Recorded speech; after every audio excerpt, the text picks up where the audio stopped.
ஒவ்வொரு மாதமும் வரக்கூடிய பிரச்சனை. பீரியட்ஸ் வரணும் 28 நாளைக்கு ஒரு சைக்கிள் இருக்கு, சிலருக்கு 30 நாளைக்கான ஒரு சைக்கிள் இருக்கு. அவங்க இல்ல 3 days or 4 days 5 days normal தான். ஸோ அவங்கவுங்க உடம்ப பொறுத்து, அது எல்லார் உடம்பும் ஒண்ணு கிடையாது. ஸோ 3 நாள் 4 நாள் வர்றது 5 நாள் வர்றது காமன்.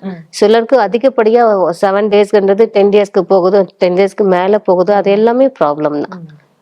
நார்மல் வந்து 5 days ஓகே இருக்கணும். அதுக்குப்படியா வரக்கூடிய தொந்தரவு எதனால அவங்களுக்கு ப்ளீடிங் அதிகமாகுதுன்றத அவங்க வாட்ச் பண்ணாங்கன்னா அதை நார்மல் பண்ணி நேச்சுரலாவே வந்து அவங்க பிரச்சனையை சரி பண்ணிக்கலாம். சாக்லேட் சிஸ்டர் இருக்கவங்க கண்டிப்பா அதுக்கான ஃபர்தர் ட்ரீட்மெண்ட் ஃபாலோ பண்ணீங்கன்னா நேச்சுரலா கன்சீவ் ஆகலாம். சாக்லேட் சிஸ்டரால உங்களுக்கு பாதிப்பு இல்லாம பாத்துக்கலாம், வலி இல்லாம பாத்துக்கலாம். அதிகப்படியா வந்து பெயின் இருக்கவங்களும் அதிகமா வெயிட் தூக்குறதையும் சரி, அதிக கார உணவுகள் எடுக்கிறதையும் தவிர்க்கிறது நல்லது. நீங்க இந்த மாதிரி கன்சீவ்க்கு ட்ரை பண்றீங்கன்னா ஆரம்பத்திலேயே வந்து ஒரு 3 மாசம் 6 மாசம் கன்சீவ் ஆக டிலே ஆகுதா, நீங்களே முன்னப்படி ஒரு செக்அப் பண்ணிக்கிறது நல்லது.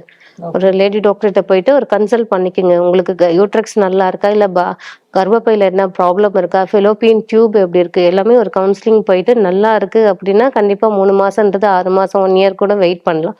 ப்ராப்ளம் இருக்குன்னும் போது ஆரம்ப காலத்திலேயே அதுக்கான ட்ரீட்மெண்ட் எடுக்கும் போது நம்ம கர்ப்பப்பையில வரக்கூடிய பாதிப்பு ஆகட்டும், ஃபெலோப்பியன் டியூப் பிளாக் இருக்கு அப்படின்னா, ஃபெலோப்பியன் டியூப் பிளாக் இருந்தாலும் அதை சரி பண்ணிக்கலாம். இது மாதிரி சாக்லேட் சிஸ்டர் இருந்து கன்சீவ் ஆகிறவங்களுக்கும் சரி, இல்லை ஃபைப்ராய்டு யூட்ரக்ஸ்ல பிளாக் இருந்து மறுபடியும் கன்சீவ் ஆகிறவங்களுக்கு எக்டோபிக் பிரெக்னன்சின்னு சொல்லுவாங்க. கருக்குழாயில வந்து குழந்தை தங்குறது. எக்டோபிக் பிரெக்னன்சி வரவங்களுக்கு அதிகப்படியா பாதிப்பு வராம ஆரம்ப காலத்திலேயே நம்ம அதை சரி பண்ணிக்கிட்டா ஒரு ஒரு சில டேட் எக்ஸஸ் ஆகுதா, 45 நாள் அதிகமாகுதா, 50 நாள் அதிகமாகுதா, பேபி எங்க இருக்குன்னு ஸ்கேன் பண்ணி பாருங்க. குழந்தை யூட்ரக்ஸ்ல தான் இருக்குன்னா ஓகே சேஃப்.